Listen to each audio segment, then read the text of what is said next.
A Carolina Henning, que é advogada da família do Santiago Andrade. A gente vai conversar com ela trazendo mais detalhes, porque a Justiça do Rio de Janeiro manteve, então, a absolvição, né, do réu. E gostaria que você começasse, Carolina, trazendo, claro, a percepção da família sobre essa decisão da Justiça e se vocês vão, de fato, não recorrer.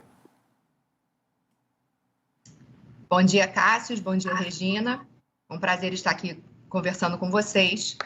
Olha, o sentimento após o julgamento de ontem foi de extrema frustração, porque uma vida é tirada, uma vida é ceifada, e a mensagem que fica para a família é que você pode tirar a vida de alguém, que um vai ser absolvido e o outro condenado a uma pena de 4 anos no regime aberto. Então, foi muito frustrante essa resposta da Justiça. A família pretende, sim, recorrer ao STJ para reverter essa decisão. A gente tem muita esperança de que a gente consiga reverter, porque consideramos que a decisão da 8ª Câmara Criminal, infelizmente, teve muitos equívocos em alguns aspectos. Então, consideramos extremamente possível, né? Há uma grande probabilidade da gente conseguir reverter essa decisão. E Carolina, queria aproveitar para você explicar um pouco melhor para a gente como que foi aí esse julgamento dos recursos, né? Porque ao todo foram 2 recursos ali julgados nessa quarta-feira pelo Tribunal de Justiça do Rio de Janeiro. Exatamente. Foram 2 recursos. O Ministério Público recorreu em relação à absolvição do Fábio, e as assistentes de acusação, eu representando ambas, né, a Vanessa e a Arlita, filha e mulher de Santiago, nós, então, recorremos junto ao Ministério Público, para falar de uma forma para as pessoas entenderem, mas nós, o Ministério Público, recorremos, então, da absolvição do Fábio, e a defesa do Caio recorreu da condenação dele. Então, foram 2 recursos que foram julgados ontem.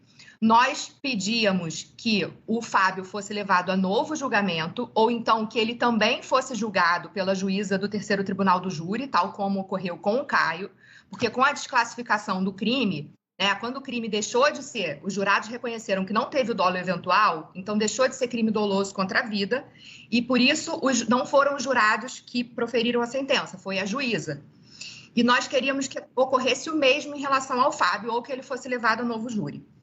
O Caio, os advogados dele queriam que o crime se enquadrasse em outro, que não fosse a explosão, a lesão corporal com resultado morte, ou então que a pena fosse reduzida. E eles conseguiram, então, essa redução de pena. A pena tinha sido fixada pela juíza no máximo para o crime, e os desembargadores fixaram no mínimo, extremamente desproporcional ao crime e a todas as circunstâncias, todas as consequências desse crime. E, doutor, inclusive, né, a gente está acompanhando imagens, né, do dia dos protestos que aconteceu, né, a morte do Santiago, e a gente também aqui tenta entender esse lado, né, da família, né, que perdeu ali, né, um familiar, um ente querido, depois passado aí praticamente 10 anos disso e recebe uma notícia dessas, né? Você disse que receberam com muita frustração, a ideia é recorrer, mas à medida que o tempo vai passando, novas informações, novas decisões, parece que traz toda aquela dor de volta.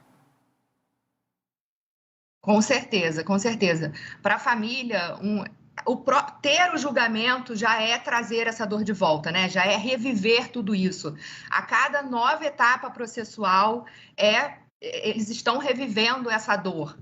E se pelo menos tivessem a resposta da justiça, que seria justa para uma situação como essa, porque uma vida foi tirada, de certa forma poderia confortar um pouco essa dor de ter que reviver. Mas você imagina ter que reviver essa dor e ainda ter uma resposta da justiça totalmente frustrante em relação ao que ocorreu. Então, parece que duplica a dor, né? Que faz a dor ser ainda mais intensa para a família do Santiago, sem dúvida alguma. Com certeza, Carolina. E como que fica a sua expectativa, a expectativa da família, depois de ter aí essas informações, essa decisão, né, essas 2 decisões importantes da Justiça, mesmo agora entrando com recurso, né, como você já afirmou que a família vai fazer e vão entrar de fato com esse recurso, mas como que fica até a expectativa para esse recurso depois dessa derrota, né, infelizmente, em relação à Justiça? A gente considerou que ontem foi uma derrota, infelizmente, mas não, só mais uma etapa. A gente sabe que as instâncias da justiça estão aí, né, para serem utilizadas. A gente tem possibilidade ainda de recurso no STJ, ou talvez até mesmo no STF. Então, apesar da frustração pelo resultado de ontem, nós não vamos esmorecer, nós acreditamos que a justiça ainda vai ser feita, acreditamos sim que esse julgamento, que essa decisão vai ser revertida no STJ, a gente várias vezes vê isso acontecendo, isso já aconteceu nesse processo lá atrás, quando eles foram pronunciados, né, que é a sentença anterior ao júri popular, eles foram pronunciados, as defesas recorreram, conseguiram derrubar essa decisão, depois o STJ foi lá e reverteu. Então, nós temos esperanças, sim, com certeza, apesar dessa sensação de derrota em relação ao julgamento de ontem, a esperança ainda existe e acreditamos, sim, que a justiça vai dar uma resposta para esse crime brutal que foi cometido, tirando a vida do Santiago Andrade.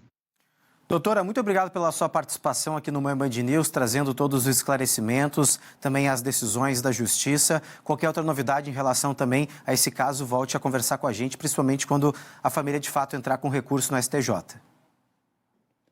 Muito obrigada. Um bom dia. Obrigada, até mais. E você lembra daquele caso de um idoso